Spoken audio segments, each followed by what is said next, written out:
Armando Núñez, que está de cumpleaños. Bueno, felicidades, hijo. Dios te bendiga. Bueno, seguimos. Claudio, por acá. Fíjate, el balance de lo que ha sido la estrategia de la oposición liderada hoy por Juan Guaidó. Juan Guaidó es hoy el referente de la oposición venezolana, la oposición parlamentaria, la oposición partidista, salvo excepciones, ¿no? Partidos que quizás no acompañan esa política, pero lo cierto es que es hoy el referente político de la oposición, ¿no? Y me gustaría un balance de lo que ha sido su estrategia, ¿no? Y de la estrategia que se anuncia aquí en adelante, después de 23 de enero y 23 de febrero.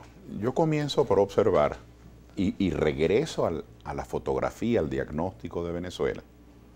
Una sociedad en la que es imposible desde hace mucho tiempo para una persona común y corriente comprar un kilo de carne. Una sociedad donde en los apartamentos, en la clase media asalariada, los estacionamientos se convirtieron en chivera porque es imposible arreglar un automóvil con lo que valen los repuestos hoy. Es decir, un país con el desabastecimiento de medicinas que tiene, un país con la violencia, con la persecución, con esta situación hostil que ha generado el éxodo, que mucha gente se vaya a probar suerte en otro sitio. Ese tipo de sociedad reclama soluciones inmediatas. Son problemas que se han ido macerando y se han ido produciendo a lo largo de muchos años. Lo que pasó con este apagón, no voy a entrar a discutir ese debate sobre las causas, pero lo que pasó con este apagón, al menos para buena parte de nosotros los venezolanos, es consecuencia de muchos años de abandono, de desidia, de falta de seguimiento, supervisión. Y cuando se dice que un sabotaje, entonces uno dice, entonces ¿para qué existen tantas policías? Hay como 100.000 cuerpos de seguridad y entonces quiere decir entonces que la seguridad no sirve. Es decir, que cualquier excusa que se esgrima no me satisface. Entonces son problemas que se han generado por muchos años. Entonces, cuando una sociedad se encuentra hundida así en el desespero, cualquiera que te proponga una solución inmediata, tú la tomas. Así que hay una propensión en las sociedades fracasadas, en las sociedades con muchísimos problemas, hay una propensión a que la demagogia prospere. Es decir, quien te ofrece todo y te lo ofrece ya. Si aquí viene Juan Pérez y nos dice que la situación va a mejorar en unos 5 o 6 años, después que venga un programa de inversiones y un programa de alianzas de los servicios públicos locales y se recupere la institución del Banco Central y PDVSA y la descentralización y haya un programa de formación de maestros y de calificación de médicos y que se traigan buenos médicos de todos nuestros pueblos para que se les mejoren sus honorarios y se les brinde respaldo. ¿Y cuánto lleva eso? Bueno, eso va a llevar unos 5, 6, 7 años. Entonces viene después otra persona y nos dice que no, que él lo hace en un mes. Por supuesto que la desesperación es tanta que la gente aplaude al que dice que lo hace en un mes. Así que el haber brindado una respuesta con ese lenguaje de la inmediatez, de la prontitud, el haber asegurado o al menos haber creado la esperanza, porque todos necesitamos una esperanza, de que íbamos a tener cierta ayuda humanitaria, que la gente está pasando hambre, que en los hospitales iba a haber gasa, iba a haber alcohol, iba a haber jeringas, cuando hoy no las hay. Cuando la gente hoy, esta mañana me llamaba un compañero dirigente de la carretera vieja de La Guaira, un hombre a quien yo valoro muchísimo, muy preocupado porque su esposa se tiene que operar y fue una institución que funcionaba más o menos bien. Funcionaba, me dice él mismo, yo estoy repitiendo lo que él me dice, Salud Chacao. Y ahora para hacerle la intervención a la señora, le piden todo, hasta la anestesia, es decir, que lo único que ponen es el médico. Todo lo demás lo tiene que poner el paciente. Entonces, en una sociedad así, las ofertas de prontitud, las ofertas de pronto servicio y pronta solución son muy atractivas.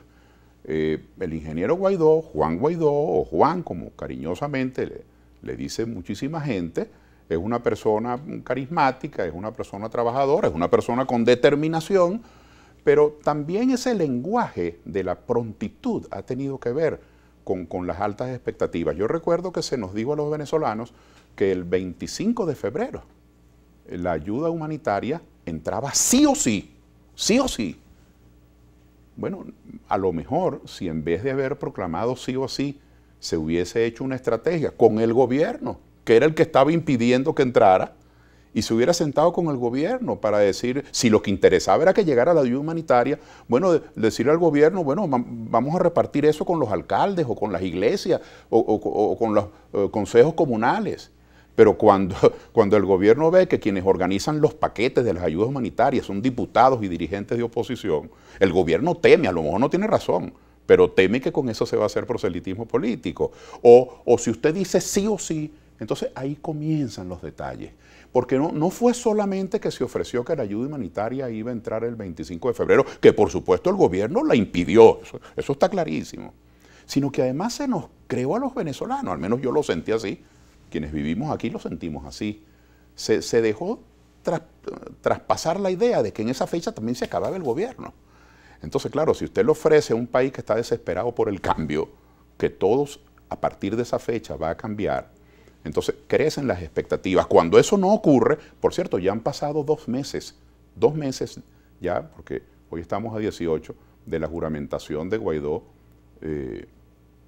o la juramentación que él hizo en una calle pues, de su presidencia interina, y en esos 2 meses creo que la situación ha cambiado. Yo veo al diputado Guaidó ahora convocando marchas, es decir, es un elemento de presión, reclamando cambio, pero no veo en qué consiste todavía el ejercicio de la presidencia interina. Entonces yo a todas estas lo que quiero decir es que esa capacidad de convocatoria que Guaidó tiene, y esa esperanza que él ha levantado, y ese deseo de cambio que los venezolanos tenemos, debe aprovecharse como un mecanismo de presión, en el mejor sentido de la palabra, en el sentido político. Debe aprovecharse como un mecanismo de presión para sentarse con quienes hoy impiden que entre la ayuda humanitaria, con quienes hoy reprimen a periodistas por denunciar fíjate, los problemas. Claudio, es decir, dirá, uno tiene, perdón, solo termino esta idea, el mejor momento para negociar cuando hay dos grupos en pugna es desde una posición de poder. Ahora, ¿qué mejor posición de poder que la que tiene hoy la oposición, que es un país que clama por cambio? Así fue el año 2015. ¿Qué mejor posición de poder entonces que también, en vez de negociar, hubo otras ofertas, digamos, propagandísticas, pero qué mejor posición de poder que haber ganado la mayoría Ahora, de, no se agotó ya el tiempo de la negociar, Asamblea Nacional? No, Claudio. jamás debe agotarse el tiempo de negociar. Jamás.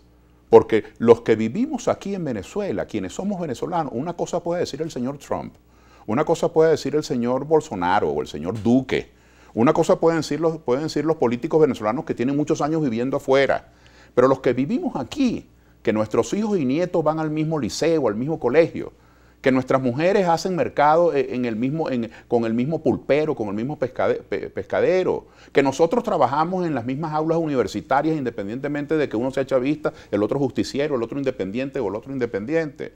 Quienes vivimos aquí tenemos que convivir y quienes nos hemos presentado como promotores de la democracia, jamás debemos olvidar que la democracia es convivencia. Entonces, ¿cómo se va a agotar el tiempo de la negociación? Al revés, si yo estuviera conforme con el gobierno, si yo estuviera conforme con el alcalde, con el ministro, con quien hace de presidente, no tengo nada que negociar, lo que tengo es que hacer los trámites regulares. La negociación justamente surge en un momento anómalo, en un momento excepcional, cuando se buscan otros canales para decirle que las aguas desbordaron los cauces.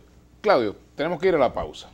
Y me gustaría concretamente 2 temas para la próxima parte, que los abordemos concretamente. Uno, el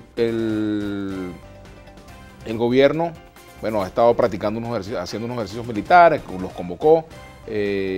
Guaidó ha dicho que va a convocar una gran movilización nacional hacia Miraflores. Diosdado Cabello ha dicho, aquí los esperamos. ¿Qué es lo que viene en ese campo? Y en segundo lugar, ¿por qué creer que el camino que tú propones, distinto a la fórmula Guaidó, para decirlo de alguna manera, es el mejor y es el que va a dar resultados? ¿Por qué el camino que tú propones no convoca y el camino que propuso Guaidó sí convoca? Vamos a la pausa y ya venimos.